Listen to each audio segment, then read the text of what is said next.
Sanibonani, Dumelang. Hi guys. Hi. It's me, Bongi. Once again. Please do subscribe. Eh? Please subscribe, like the video, and also yeah, sit tight, eh? Sit tight, be comfortable. And also comment down below, ne? Because I like people who comment, so that we can get into this conversation and we find solutions. Ne? So I know you saw the topic. I'm trying to get comfortable. Because this topic it irks, I think, a lot of people. Eh? I think it does. It irks a lot of people. Eh? Okay. So the topic for today, ne? But before I tell you the topic for today, subscribe, like the video, and comment down below. And I still do apologize for the reflection of my ring light. There's nothing I can do. I can't see now without the glasses. Eh? So yeah, it's either the light or we shoot in the dark. Eh? Okay. Now join me, Sabi. Okay? Join me. Sit down here. We talk. This video, like I always say, I'm not persecuting. I am part of my community. I love my people. I love Christians. I am Christian. And yes, but we need our faith meant to be structured. We need our faith to have a backbone. We need our faith to be true. So this faith must have this thing called introspection in it, eh? And yeah, introspection. So the topic of today is the bedroom versus Christianity. Mamelani Lapak, if you're gonna pretend as if you don't know what I'm talking about, fine. It's fine. But stay and listen, because it's gonna help you. And it's gonna help a lot of people as well. Because Mina, I don't like things that I don't understand where they are going. Even in my faith.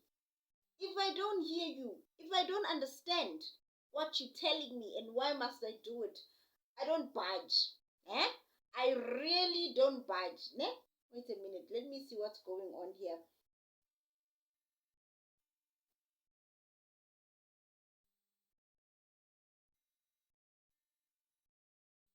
I don't budge, as I was saying. When I don't see or don't understand what you are saying, I used to just take in, but now I saw, Hori, this thing is wrong, man. It's wrong, this thing of just taking in and not understanding. Yeah? So, the reason why my topic for today is the bedroom versus Christianity. There are a few things, man, over here that we need to get right as the house of faith, as the church, as people of God. When Jesus said renew your mind, he did not say be blind to the things of the world, to the attacks, to the weapons that are fashioned against you. They may not prosper, but you need to watch out for them. Yeah? Now, there's something we don't talk about. We don't talk about the intercourse. Yeah? In our Christian community, it's not a lot of churches where they talk about the intercourse. I don't know how many of them do it and how intensive it's done, so that a person can make, structured decisions. But I don't see it being highlighted. Other than that, it's being highlighted as the instrument of the enemy. And I'm like,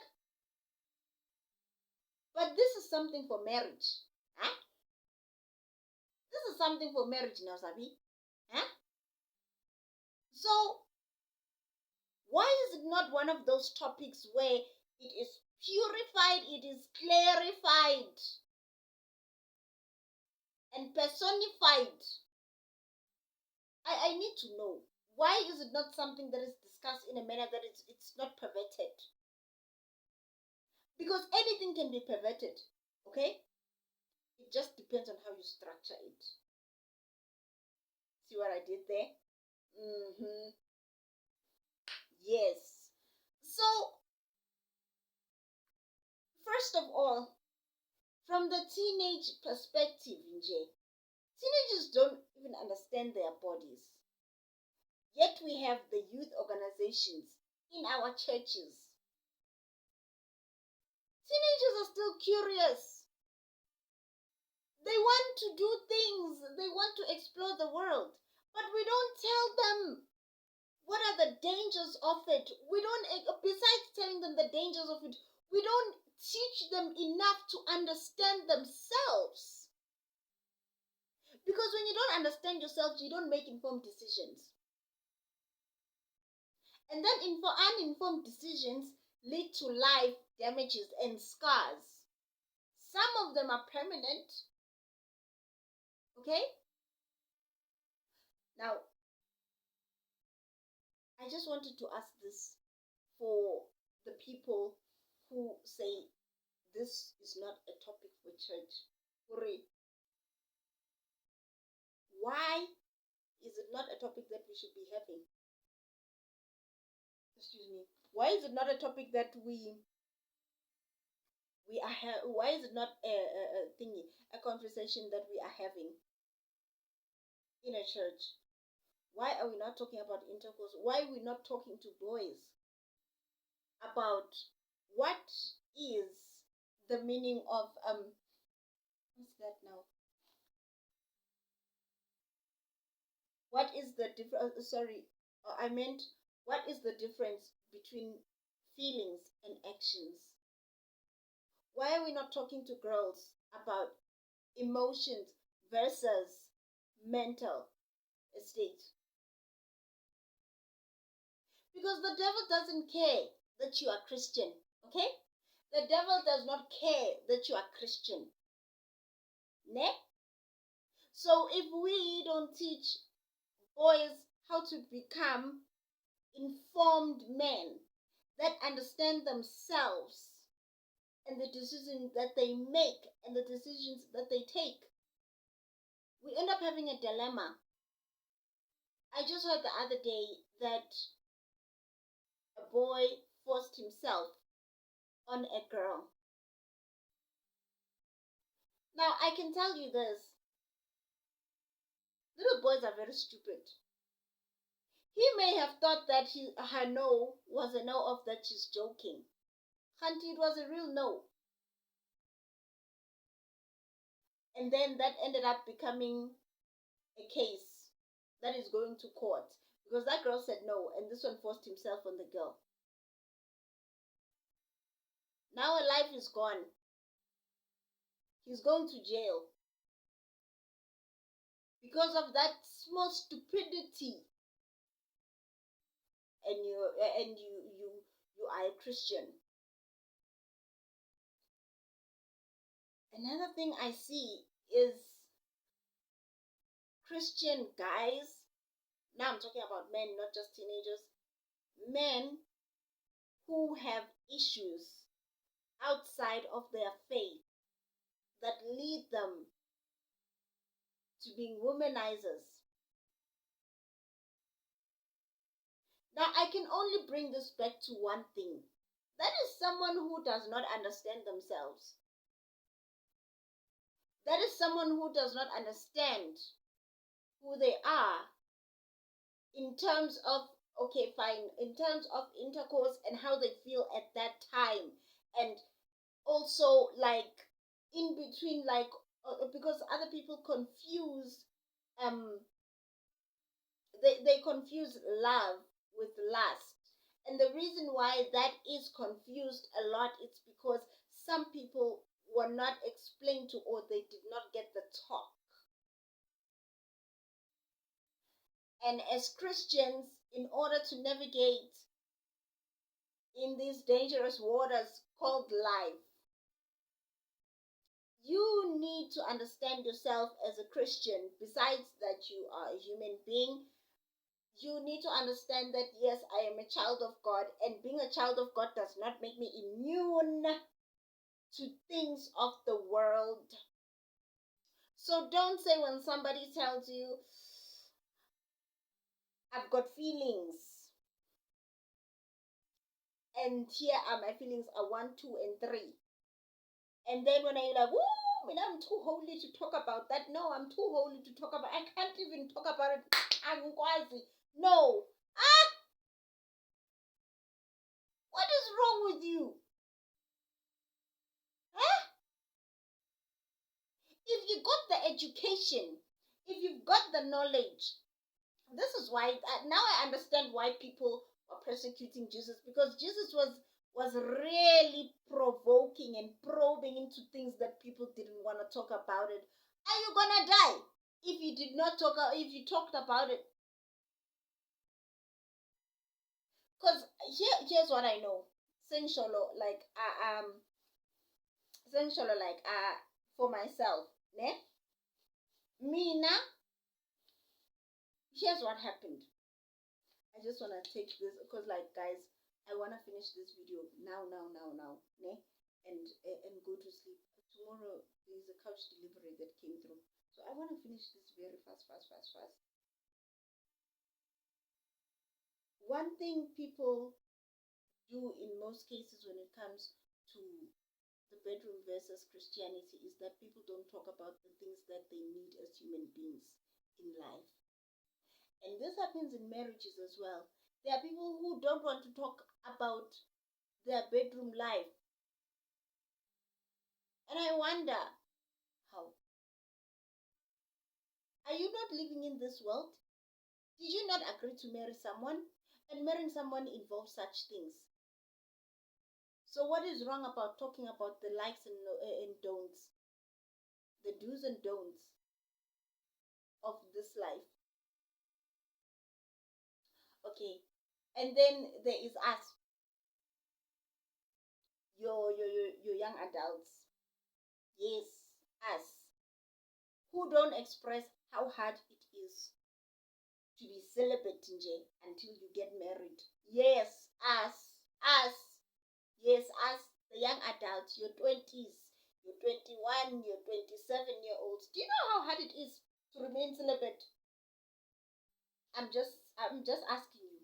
Do you know how hard it is to remain celibate for a very long time? And I wonder, so where are you supposed to express that? This is really hard. Inzima lento, guys. I can't. I don't know, because through serious, on a serious note, people who have not gotten pregnant until they get married and they were young adults, you are lucky you got a coping mechanism to it. Because it's not only by prayer, my friend. I'm just telling you. And that's because God designed you as a human being to have all those things, those emotions, those feelings, those urges, because you're going to need them in the future. You can't castrate them now. No, you can't do that. You cannot castrate the instruments you will need for your marital life. So let's talk about it. Why don't we talk about these things? And the worst thing about young adults is that, like, people run a game on you, especially when you're a woman. People run a game on you inside church. They say they are children of God. Kanti ubhizi laphayana. Engabe uyasho ukuthi this is who I am, and these are the urges I have, and I don't know if you can cope or if I can cope. What's holy about you?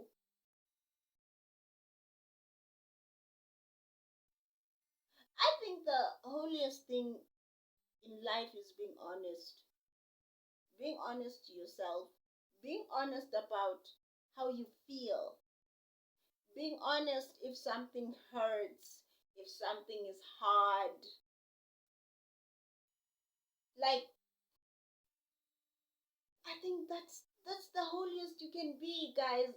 Being honest. God is not looking for perfect people. The Bible says that the physician does not come for the well. He comes to heal the sick. So stop acting perfect here as if when you don't have the urges, the needs. And please, can Christians sit down and explain to teenagers? Because they end up doing stupid things out there. The other one forced himself, now he's going to jail. Because if you are 16, they can still trial you here. This is earth. You can say sorry to God when you get to heaven. That's somebody else's child. Now, like, I say I can't. I just can't. Now, and then there's something that, like, I don't like it with all my heart, because, like, just because when you found a coping mechanism, it doesn't mean like you are, how can I put this, you you are more of a human being than the other human being. I don't like that. I'm just saying, you are not a better human being because that person couldn't get to marriage. They ran to the bedroom first before they could get to marriage. You're not a better person. You're just lucky that you got a coping mechanism on it. Yes, some of you do have coping mechanisms to it. Or maybe you were just lucky that you are like me. You were afraid for a long time. I was very much of a coward when it came to that. I was a coward until I think like I was older and I was like, I can't. But then I think another thing that made me be a coward at that time, it was because I didn't know the do's and don'ts of it. So I was like, I don't want to do something that I will regret. Especially after I watched Grey's Anatomy, and yeah, something freaky happened and someone ended up in the hospital. So I was like, I don't want to do things like that I'm not informed with. And then I was like, I waited till I was 21. Now, as you can see, I'm not married, which means yes, pop the cherry before. But I don't like the notion that other people are better than other people because they went ahead at first. And may I just say this on my behalf? Me, I chose to do it at 21 because it was one of those things whereby I was emotionally and mentally ready to receive. And I didn't want a relationship to come with it. No.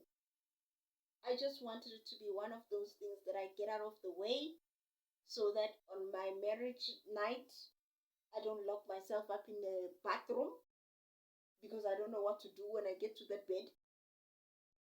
And now I'm locked up in my bathroom and I'm calling mommy or I'm calling auntie because I don't know what to do. I did not want to be that girl. Mm-mm. I did not want to be that girl who fears because I don't know what's going to happen. That's not how I want to spend my honeymoon. And those were one of the reasons why I didn't do it. Yeah, like those are one of the reasons that I was like, I'm going to go ahead at 21. Because I was like, I just didn't like that notion at all. It's like, there's a cliff and nobody's telling you, "Oh, there's a cliff around the corner." Me, I don't like living like that. That's the reason why I chose to do it at 21. Don't blame me for it. I mean, not that don't blame me for it. Don't judge me for it. Those are the choices we make. And I think it's something that I don't regret at all. Like, at all. I don't regret it. And I'm not promoting it. But I needed to be informed. And the only way I could be informed about it was to say, to the person that I was with, listen, I know you're not gonna be here for a long time. So here are my intentions while you are here. Because you seem like a gentle person and you've got a good heart. So can you use this good heart of yours, you know, to spare me my misery? Don't laugh at me. It was only me who did that choice because Mina, I was not raised by two parents under the same roof, okay? And no, everybody was telling me I was gonna get pregnant at 21, and I did. I mean, they told me I was gonna get pregnant as a teenager, and I didn't, okay? And I was like, I'm not gonna do that. But I needed a clear mindset when I did it, and I'm still not regretting my decision because I don't want to be that girl who locks herself up in the bathroom on her honeymoon night. Not me, my friend. I don't regret it, and I don't promote it to other people. But if you don't want to be like me because you are not informed by your parents, like ask somebody who knows better. And I really plead with our Christian brothers and sisters who run, those youth um, organizations. Talk about these things so that our young girls and boys, they have a clear mindset, man. They understand themselves that these urges and how I feel is just a part of me growing. And, they must talk about what they found as a coping mechanism because other people say it's coping mechanisms that they're hurting themselves in the long run. I'm just saying. But for me, I think knowing truth, because I asked my varsity friends and I was in varsity when I did it, knowing the whole truth about it gave me a choice. I think it helps telling the truth to young girls and boys about these things and helping them understand so that they can make a conscious choice. It gives you an open mind. You understand what you're going into. And you also understand that I don't have to go through this. Now, let me tell you, I know other people will think that maybe now I don't know, I'm still philandering. No, guys. No, guys. I backslid for a moment and then I came back to myself. But one thing I learned about that time, besides that, you know, choice, truth gave me choice, was that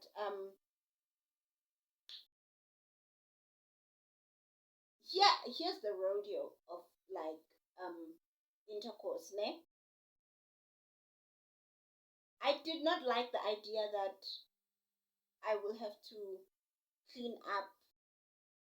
Yes, the choice, put it into the dustbin, or I would have to go and see now if I can get a morning after pill, or I'd have to now go and take a pregnancy test. Because at a young age, those are the things that go through your mind.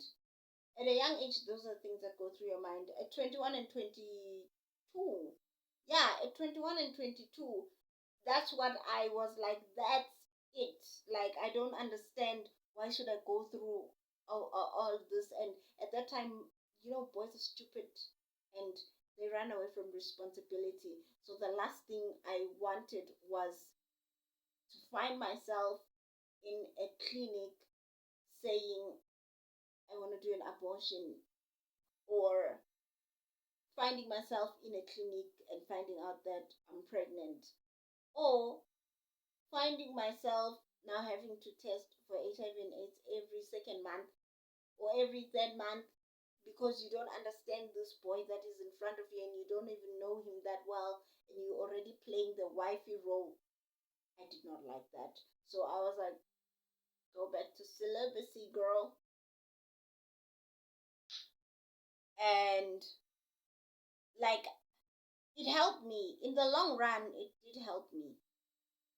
Because I didn't, I no longer had to worry now about whether, like, am I carrying somebody's child and somebody may not like the child, or do I have to go do a test now, an HIV test? No. Mm-mm. So, like, I think those things opened my mind. They gave me truth, actually. Sorry, guys.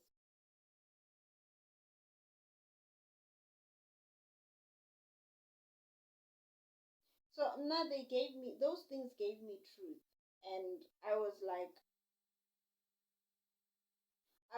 I come on.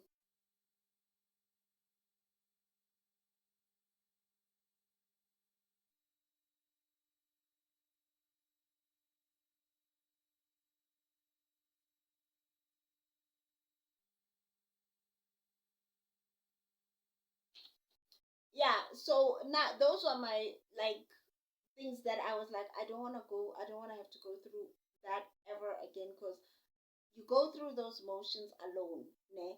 And nobody's there to help you out. And when you are a teenager, imagine how harder it is, because now you're afraid that you'll get into trouble, and now you're already in trouble because you don't know whether you are pregnant or you're not pregnant, or you have to go get a morning after pill. I once had a friend whom she caught something, and she was afraid to go to the clinic because she was afraid of, like, what would other nurses say there, especially if she walks in alone. And I'm like, these things, they don't have age, because even now I'm still like, I need my mother if I found out that I'm pregnant.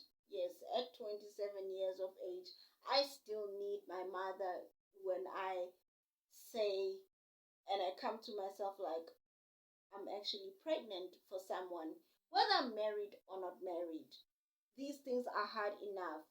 So I think the church should be talking about these things, because, like, when you talk about intercourse, you really delving in helping someone else know themselves, understand themselves, make informed decisions, and also just helping young people, because even us as adults, we have our own feelings, we have our own fears and wishes about intercourse, and some of those things we can't even voice them out. There are people who still can't voice those things out to their own spouses, that this is how I feel when you do one, two, and three. I wish you could do it like this. They can't even say that, and those people are already in marriage. So I'm like, I think the church should talk about those things, because you should be honest to your partner about how you feel about things. You know, you should be honest if you have triggers. Am I making sense though, guys? Tell me what you think about this topic. I think it needs to be delved into more than just an explanation of that. If you go into it, you are gonna be, if you go into it, you are gonna maybe um you're gonna be traumatized. People need to know what they're getting themselves into, is what I'm simply saying. Whether young or old, it clears the mind as well. And it also helps us, like, intercourse is something very close. Like, it's something, it's you sharing your body with someone else, and it's like invading your, like, your humanity, okay, your spiritual being, and you want that to be right with God and you. So tell me on the comment section, why are people not talking about this in churches? Why are we not setting the goal to help our people make informed decisions? Why are we still having pregnant teenagers in church? Why are we still having spouses who cannot express their feelings about how they feel about the whole shebang?